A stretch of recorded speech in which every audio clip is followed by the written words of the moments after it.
All right, this is our video for Friday, April 3rd for Pre-AP Algebra 2. Just a reminder of what we've been working on this week. We worked on finishing up matrices from Chapter 4, and we had our quiz on Wednesday. Yesterday, we reviewed how to multiply, divide, and simplify rational expressions.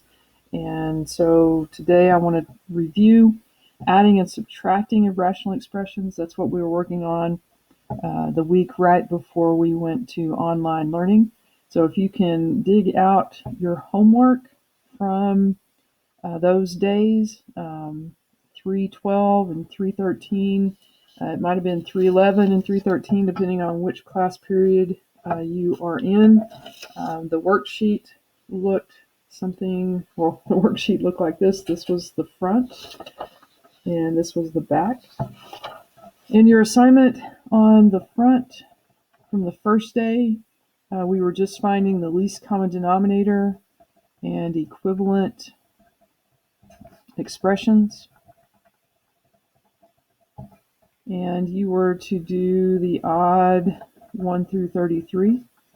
On the back, we were actually adding and subtracting, and you were to do the odd 1 through 35.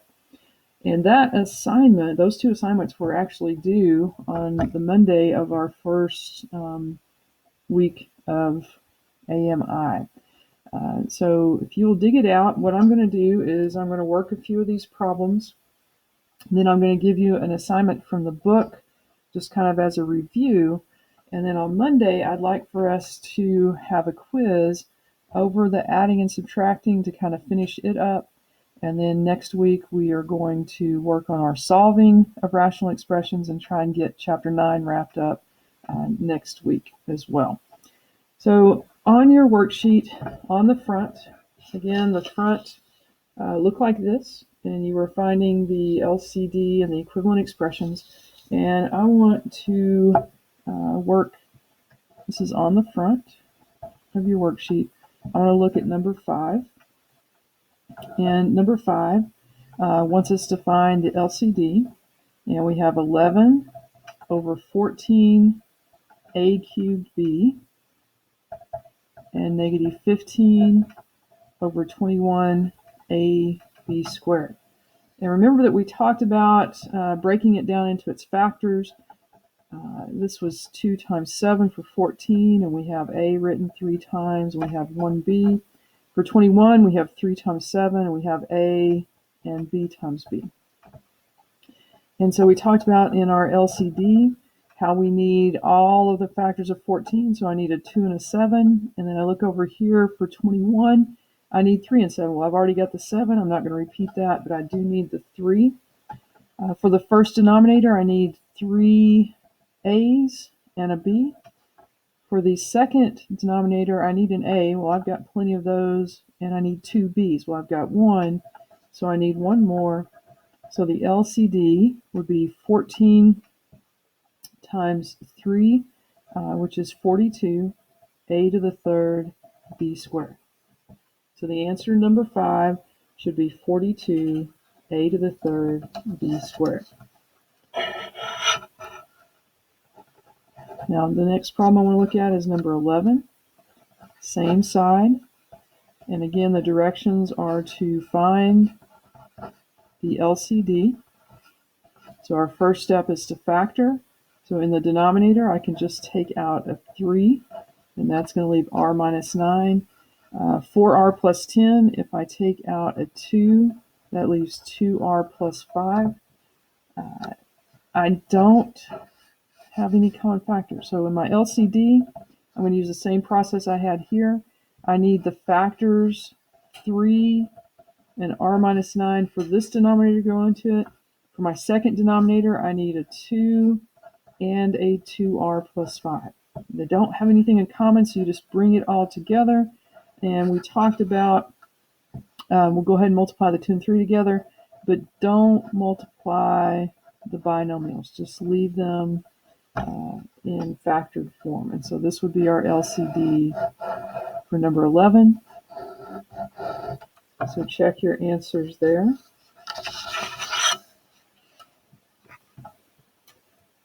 Next, I want to work still on the front, number 31. This time it asks for equivalent expressions. And that's where we get it ready to add, but we don't actually add. So on 39, we have 3d over 2d squared minus 4d. Our second fraction, we have d plus 3, d squared minus d minus 2. First step is to factor, so I'm going to take out the GCF of 2d, and that leaves d minus 2. The second denominator, there isn't a GCF, but it will factor into d minus 2 and d plus 2. So my LCD, I need 2d and d minus 2 from here. And then I look over here, I need d minus 2. Well, I've already got that, but I also need a d plus 1.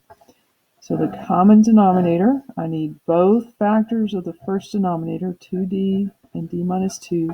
And from the second denominator, I've already got a d minus 2. I'm not going to repeat, but I do need a d plus 1. So we talked about getting equivalent expressions.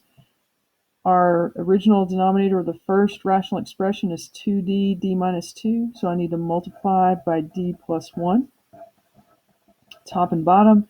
And when I distribute, I'll have 3d squared plus 3d.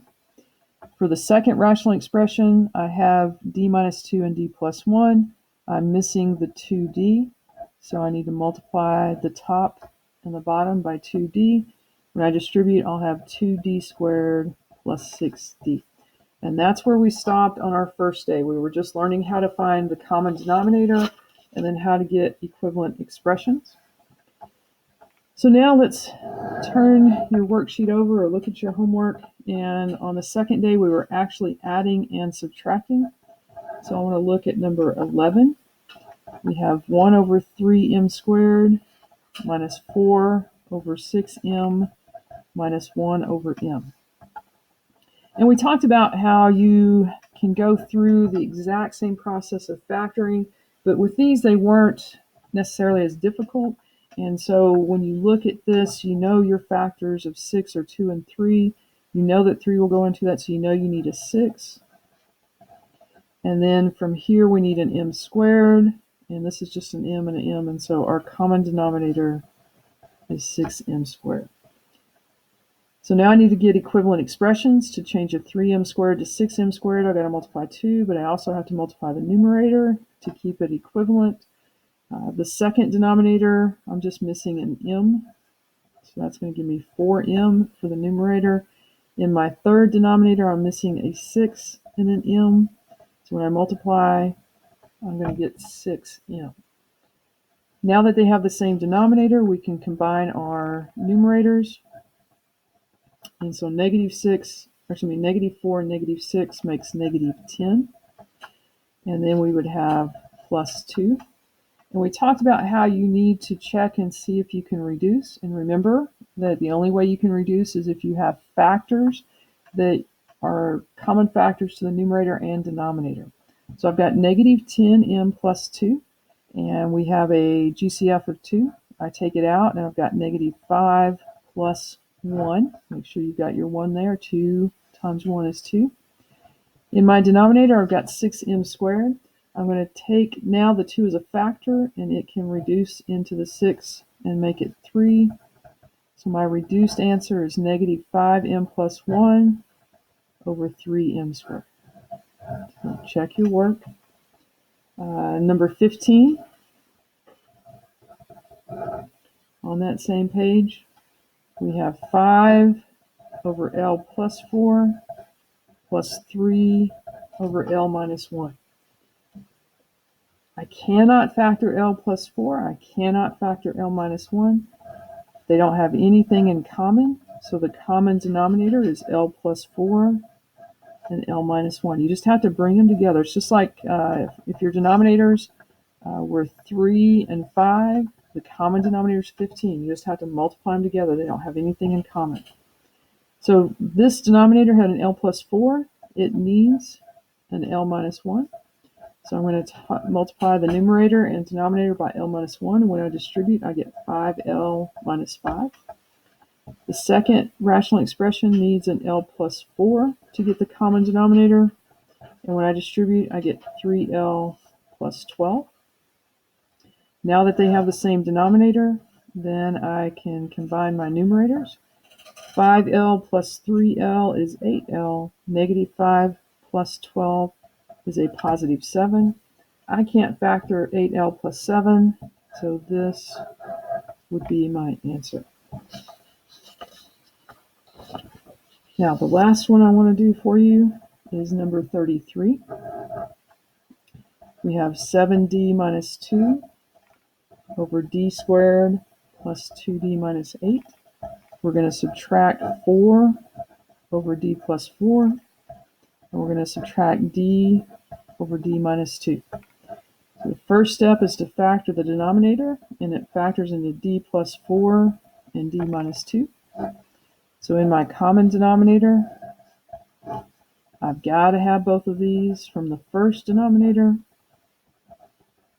And when I look over here, I've got the d plus 4 and the d minus 2. So d plus 4, d minus 2 is our common denominator. So our first rational expression has the correct denominator, so I don't need to change the numerator. The second rational expression needs to be multiplied by d minus 2 in the numerator and the denominator, and that's going to give me 4d minus 8. The third denominator I need to multiply by d plus 4. And when I do that, I get d squared plus 4d. Now, we talked about subtraction. We always have to be careful. Subtraction means you're adding the opposite, and so I need to distribute this negative. Subtraction means add the opposite. That makes that a negative 4 and a positive 8. I'm going to subtract, and that's going to make this a negative d and a negative 4. So be very careful distributing negatives. That's where most people make their mistake. So we have the same denominator. So I'm going to combine my numerator, and I'm going to put in descending order. So I'm going to start with the negative d squared. I've got 7d minus 4d is 3d, and 3d minus 4 more is a negative d. I have negative 2 plus 8 is a positive 6. Now I'm feeling really good. I think I'm done, but then I always need to check and see if I could reduce it. The first thing I want to do is I want to take a negative out and just kind of look at this. I've got d squared plus d minus 6. And then I want to factor. D squared plus d minus 6 will factor into d plus 3 and d minus 2. Remember, we worked on our simplifying first just for this reason. This won't happen all the time, but sometimes it can happen. Now I can cancel out the d minus 2, and so my answer is negative 1 times d plus 3 over d plus 4. And you could distribute and be negative d minus 3. But this should be your answer to 33. So there was a lot of work there. Factor, figure out your common denominator, get equivalent expressions, distribute the subtraction, combine your numerators, factor, and see if you can reduce it. So hopefully you had that homework assignment done. For today's assignment, I want you to go to your book, and on page 507, I want you to do the even 10 through 20 and the even 32 through 40. On Monday, you're going to have a quiz over adding and subtracting rational expressions. Be sure and check out the video before you take your quiz, because I will have the answers there. And remember, Zoom is a great way to connect with me and to ask questions, and make sure you understand it before you take your quiz. And I'll release the quiz at 10 o'clock on Monday. So think of Zoom as that time right before we would take a quiz where students would ask questions and I would work problems. And so that's a great opportunity to visit with me and make sure that you're ready for that quiz before you take it.